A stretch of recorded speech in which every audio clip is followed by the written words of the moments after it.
Hi everyone, welcome to the show. My name is Amanda Ostrander. I am a teacher turned homeschool mom, and this is Raising A to Z. It is a YouTube channel all about homeschooling.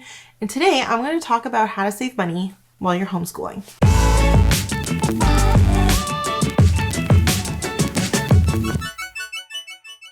A lot of people ask me about the cost of homeschooling. I think a lot of people have concerns about the cost of homeschooling, especially in this economy. Like, let's be real. Homeschooling seems like it's really expensive, and they want to know where we get the money from and how can we save money while homeschooling. And that is like a whole bunch of questions. I can't answer all of them in one video. We would be here forever. But I can talk a little bit about how to save money while you're homeschooling. So to start, I want to let you guys know that we live in Ontario. And Ontario is a very academically free province in the sense that we have no testing, no regulations, no requirements, no reporting of any kind. Basically, we just pull our kids or don't register them, and we just get to continue on our lives. The downside to that is that we get no funding. So we get zero funding from the government. And most people in Ontario kind of like it that way because that's kind of how money in government works when it comes to homeschooling. Typically, the more money you get, the more strings you have attached to it. So the more reporting, the more testing that's required, things like that. That's how it works. And oftentimes, places that do have funding, there are more strings than that. So, for example, a lot of places, if it's provincial funding, you cannot use that to buy any religious materials. So none of the books you purchase can be religiously affiliated. I also know of someone who is in the States and they get funding through a charter school that they're registered with to homeschool their kids. But the caveat is that they have to, when they're done that grade, and all their kids are done that grade, they have to give all those materials to the school. So, like I said, when you get money, it often comes with strings, and that's just one thing to think about. But here, I have no strings, but I also have no money coming in terms of the government funding and that kind of stuff. So, how do I make it work? Well, I work on ways to save money when it comes to my homeschooling. I often remind people that you cannot homeschool for free. I think there are people out there who think they can, but I always think that homeschooling is not just about like getting free materials and free curriculum. There's a lot of things that go into homeschooling that you need to consider. For me, I consider homeschooling to not just be my kids' curriculum, but I consider it to be the classes they take. I consider it to be the trips that we go on, the supplies that we use. Those kind of things still go into homeschooling.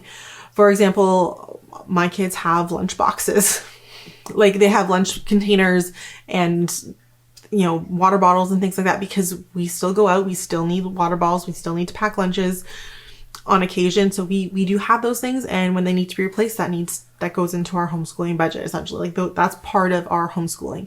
My kids have indoor running shoes because sometimes we go to activities where they need to have a pair of running shoes that they can use that are not, the ones that they run around outside in the mud in. Those are still things that you need to have when you homeschool, but they also go to that cost of homeschooling. And I like to remind parents of this because putting your kids in public school is not necessarily free either. If your kids are in public school, you're buying lunch containers, you're still buying running shoes, you're paying for things like pizza days and field trips. Those are still costs that come out of your pocket. So just like public school, I don't consider it free. I don't consider homeschooling free either. And that's just not considering curriculum. I think most people pay at least for some curriculum or some classes for their kids. And so people are often concerned about the costs of homeschooling.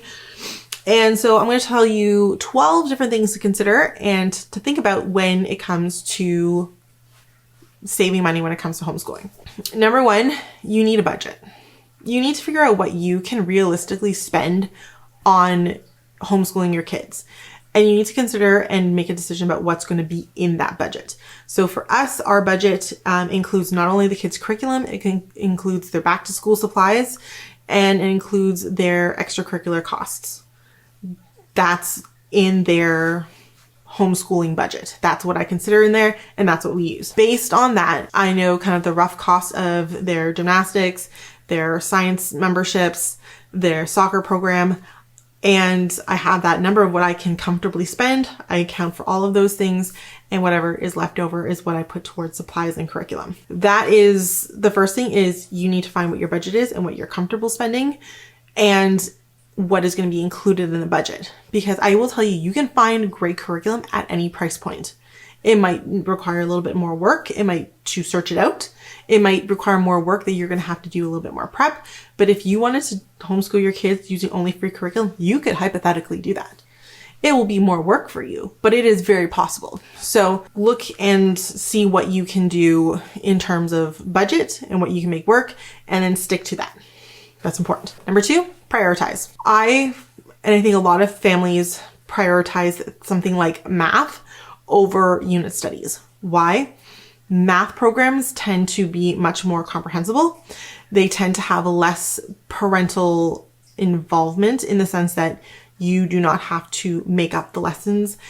A lot of them have either the lessons built into the workbook, or they have like a DVD or something that you watch. You're not trying to figure out how to explain this. It's like built into the workbook. They have all of the testing supplies. A lot of them come with manipulatives. So when you're looking at your budget, a lot of parents, and I'm included, I typically go and spend more on my math program than I do on my unit studies. Why? Because I can find unit studies for anywhere from free to $7, $7, $8, $9. Like I can find some great unit studies for very, very little. It works with both my kids because they're close enough in age. It's not a super huge cost for me, and I don't mind supplementing, building on those. Math is something I'm not as comfortable with. It's something that I feel like I really want them to have a really strong foundation in. So I prioritize my budget to go towards math over some other programs like our unit studies. But then the next year, you don't need to buy the manipulatives, which means your costs are like cut down in half. And while you might need the teacher guides and the DVD and the workbook, that's all you need. But then you come into kid number 2, when they get to those out levels, they don't need, you already have the manipulatives, you already have the teacher's guide, you already have the DVDs. All you really need is the kid's workbook.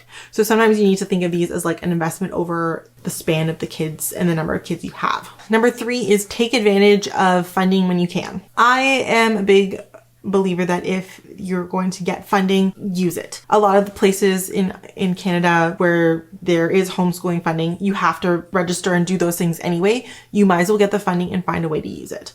If you live in a place where you don't get funding, sometimes you have one-off funding that comes out that I highly recommend. For example, during COVID, we got a couple one-off fundings that came through because of COVID and because of trying to provide supports for kids who are not going to school. Even as homeschoolers, and they were open to homeschoolers, so we were able to apply and get that money. There was a one-off that came out not too long ago. I can't remember what it was for. Again, it was like an educational one-off for parents. We got it, applied for it, and used that to buy Alexia a new iPad that she is able to do kind of some more advanced educational apps on, and that she can do some like video and music editing, which she's been like filming and making movies and stuff. So take advantage of those kinds of things when you can. I want to say this, and I'm not making fun of anyone. There are people out there, and I have friends who are like this, who are concerned about registering for funding in these kinds of situations because they fear that if they do, the government will now know that they're homeschooling. I like to remind people that, number 1, as long as you're following the rules of your province, you are legally allowed to homeschool. Homeschooling is legal in all provinces in Canada.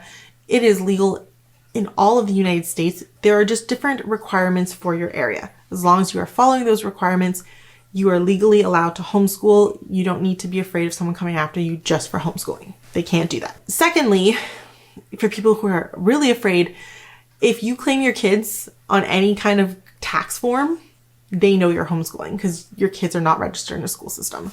It wouldn't take much to find that out. So I personally am not fearful of the government knowing that my kids are homeschooled. I think it's great. Obviously, I put it on YouTube. But I don't have that fear. I don't think it's a legitimate fear. I think it's kind of a bit of fear mongering from certain organizations. I think if you can get some extra funding for your kids, do it. Also look at tax credits and stay on top of what tax credits are available for kids. They might not be around forever, but sometimes they come out and they're really great. A couple of years ago, there was a tax credit for like sports and extracurricular activities. That's a great credit to take advantage of. Sometimes right now there's one on travel. If you're traveling within the province of Ontario, there's a great tax credit on that. Like, for example, when I go visit my sister, we can stop and do a couple different museums and different things like that, and we'll get some credit for that. So think of things like that. Take advantage where you can, because it really does help in the long run, especially on bigger ticket items. Number 4 is have a plan. And I say this because it's going to make sense when I come to a couple of my other tips. I was talking with someone recently and I was like, oh yeah, so like this is what topic we're doing this month, and then we're doing fashion this month, and then next month we're doing electricity, and the month after that we're doing Canada, and the month after. And she looked at me and she goes, you know what your units are for the next like 3 months? I'm like, oh, I know what the units are until we're done the end of the year. And I said, actually, ironically, just yesterday I had a conversation with my kids that they told me what units they want to do next year. So I'm kind of like starting to like mull that over in my brain. And she's like, how? She's like, what? And she was like flabbergasted. And I've actually had a couple of people be flabbergasted that I know all of the units for the rest of my school year, let alone what we're doing next year, in terms of topics. And I think that is something a lot of people don't realize can be so, so helpful.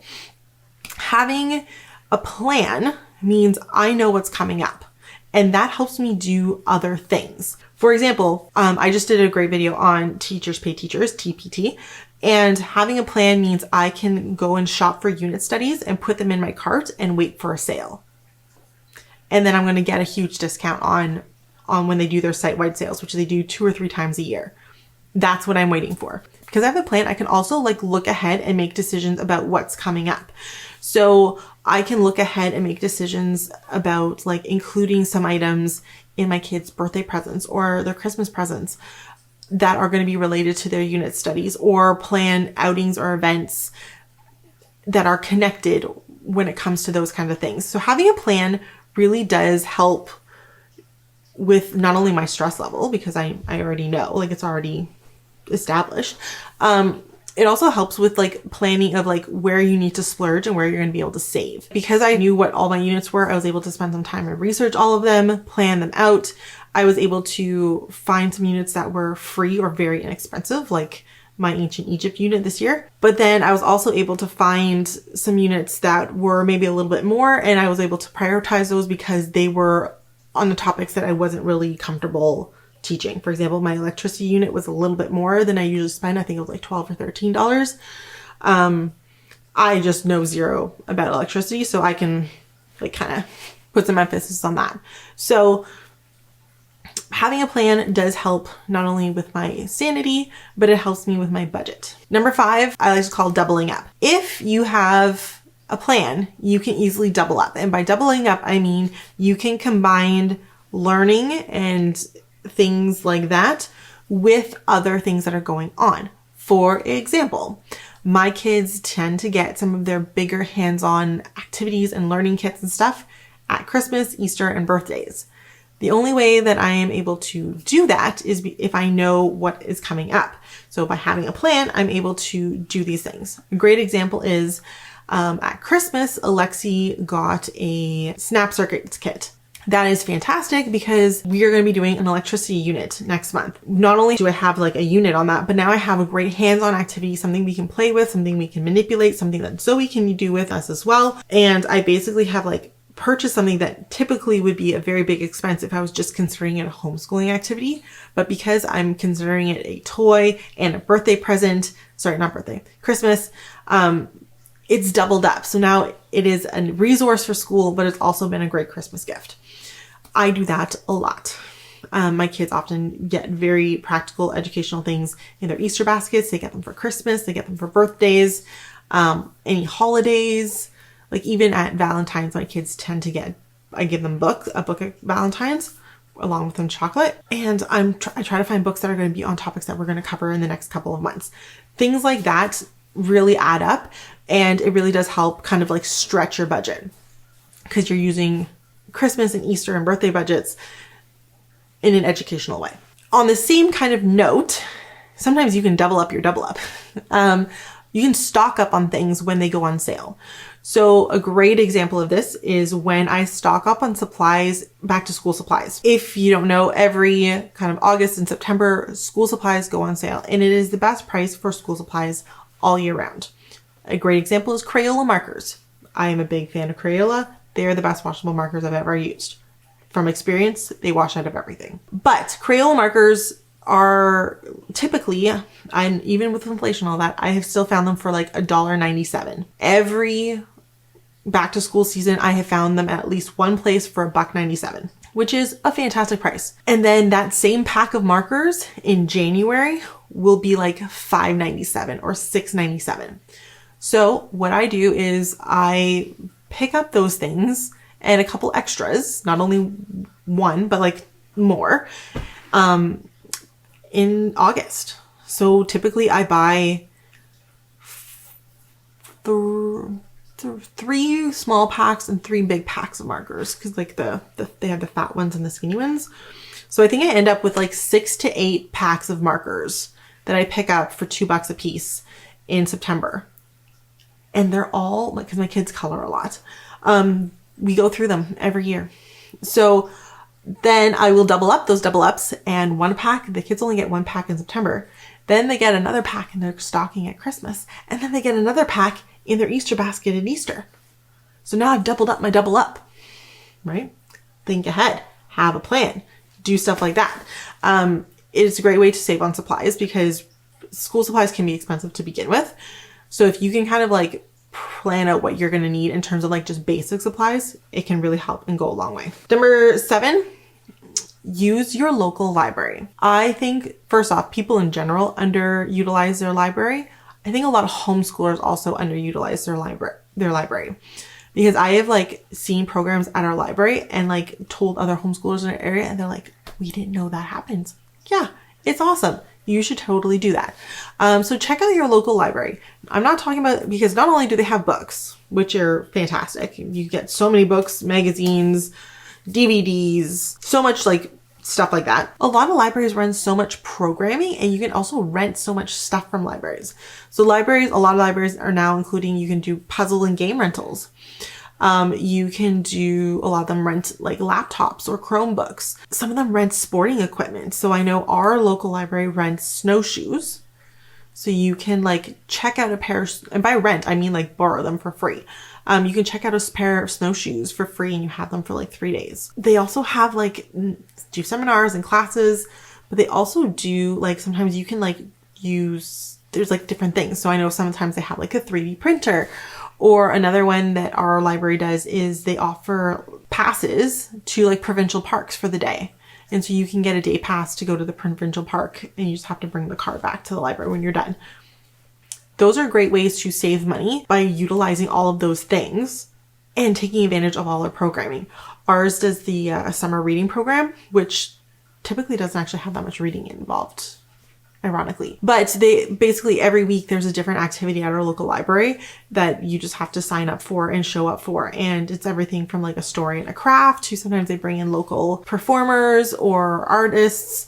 Sometimes they bring in like animals. They often bring in animals at least once a year.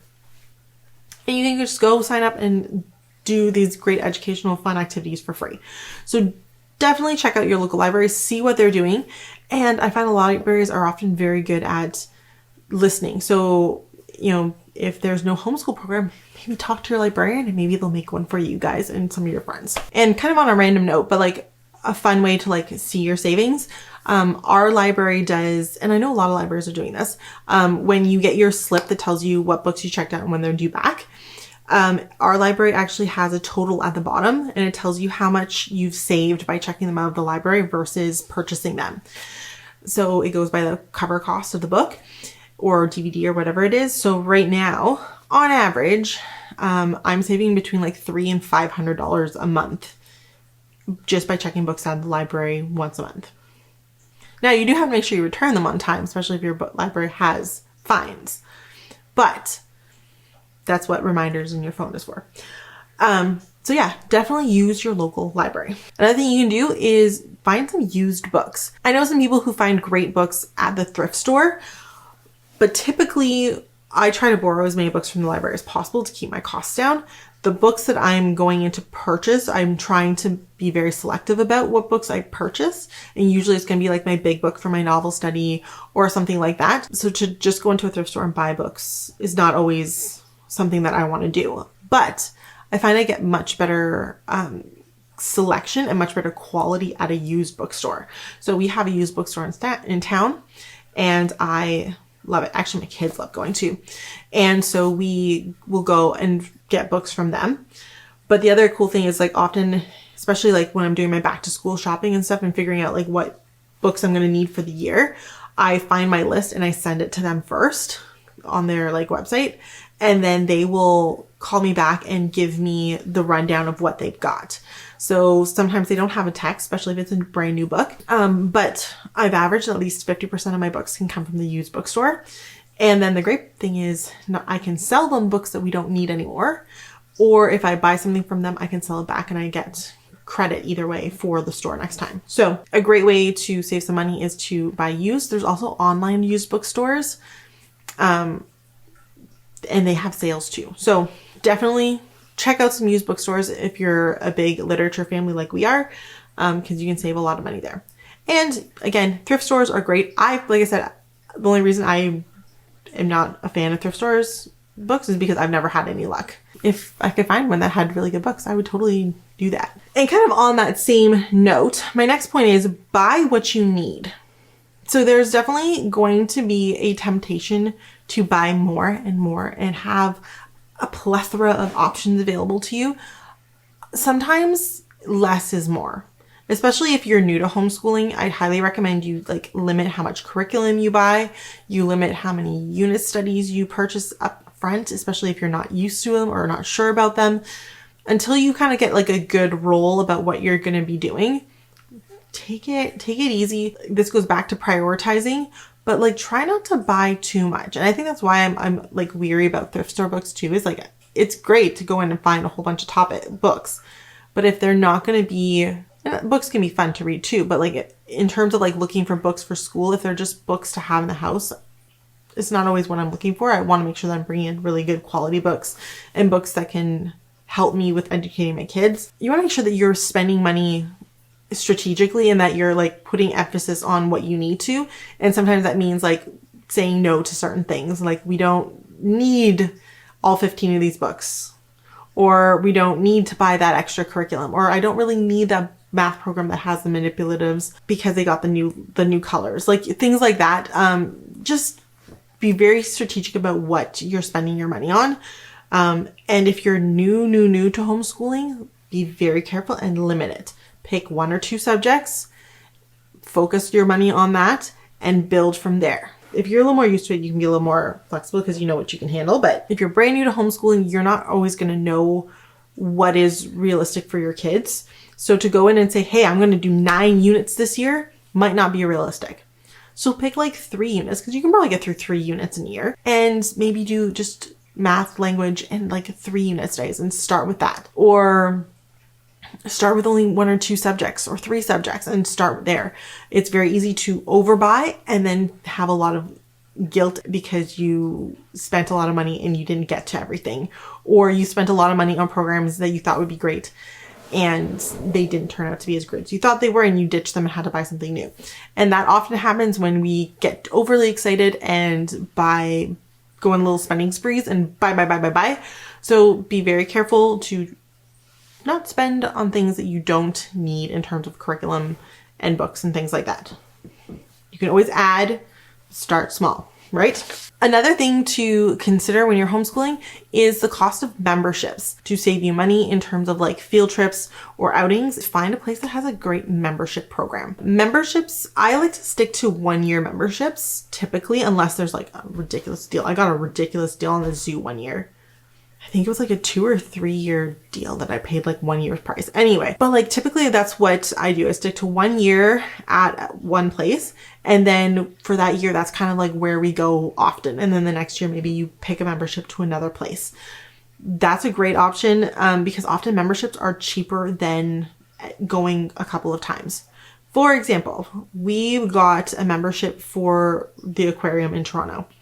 We don't live in Toronto. We're quite a few hours away from Toronto, but we end up in Toronto probably 3 or 4 times a year, whether we're going through or whatever. We ended up getting a membership, which might surprise people, but we discovered that for a family of 4, 2 adults and 2 kids, the cost of just a regular admission is $127, which is a lot of money, right? I think we can all agree that's a lot of money. A membership was $250 and we can go as many times as we want. So just 2 visits pays for the membership. It's cheaper. So we got a membership and I think we went 3 or 4 times over the span of the year and made it a focus that like, hey, if we're going through Toronto, let's stop at the aquarium. And sometimes if we did a trip, we went 2 or 3 times over the span of a trip just because we could. And looked at something different every time. So that's definitely something to consider. Sometimes if it's something that you might visit more 2, 3, 4 times over a year, a membership might be a better cost. And then you could also look that some places have homeschool memberships. Our science center has a homeschool membership program where it is the kids, you pay for the kids, which is $50 for the year. Parent is free, which is fantastic. 1 parent per kid is free. And then they get 1 day where they do a homeschool day and there's classes and everybody, the whole homeschool community can show up. And then you get a pass to visit another day of the month. So basically I think it's 9 days of classes and 9 free visits. So I get to go to the Science Center 18 times over the span from September to June.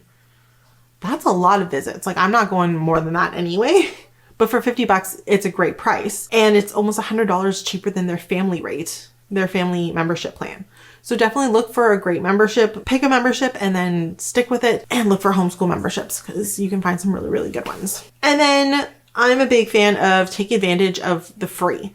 So sometimes people underestimate how many free things are happening in their community. Take some time and look around. Festivals are free. A lot of places have cultural festivals that are free. A lot of places have food festivals that are free, or you just need to buy food anyway. There's a lot of not holidays, but festivals around holidays. So there's fall festivals and winter festivals and, spring fairs and things like that you can go to that are free or very low cost. Take advantage of those. And a lot of them have either very small admission rates or they have a lot of free activities anyway. So definitely take advantage of things like that. Check out what your local community groups are doing. So for example, we have a lookout here in town that I talk about every summer. They do a fantastic kids program where you just have to sign up and it's free and you just show up and they do a different art project every week, all summer long. I think it's 8 weeks out of the summer. It's fantastic. It's totally free. And they always have spots available because people don't take advantage of it, which I think is mind-blowing. But anyway, look for things like that. Look at different kids organizations, choirs, theaters, things like that. You'll be surprised at how many places have either free workshops, free classes, free groups you can join, or very low cost groups to join. Our church runs a choir. My kids get to do that. It's free. No cost. They get to hang out and do that. Locally, we have soccer and it's a ridiculous rate because it's a small community soccer field rather than a big competitive one. Look around. I think a lot of people would be surprised at how many places you find that have free things, and then definitely make that a priority in your household that we're going to take advantage of as many free things as possible. And then lastly, I like to remind people that play is free and we can have great homeschooling experiences with our kids that are very low cost and free if we focus on play. And by play, I mean having play dates with friends, with family, with community, kids, with cousins. That's a great way to socialize, just meet out at the park or a beach or go for a hike. Those are free, and just grab some cousins, grab some friends and do that. Another great way to do that if you're I don't have anybody, join a co-op. I think a lot of people are underestimating how many co-ops are out there and how many people are out there homeschooling their kids. I think COVID kind of woke people's eyes open to how many people are out there. There are lots and lots of homeschoolers. Most communities have at least a few homeschooling families, even the small ones. So definitely check your local Facebook groups for a homeschooling co-op and they can really help bring down the cost of socializing and even events. So we do 2 different co-ops. One, we pay $5 a week just to cover the room rental that we rent. And we meet up, we do different things, coloring, painting. They've done show and tell days. They've done Lego challenge days, and it's Valentine's parties, Christmas concert, like Christmas parties, like different things. We've done that, and it's absolutely great for $5 a kid. Sorry, not a kid, a family. $5 a week. It's fantastic. Another co-op that we are part of, that one tends to depend on what the activity is that week. So if it's a park meetup, totally free. We just did a big winter carnival at the end of February. That was $10 a kid, but that included so much stuff that it was like totally worth it.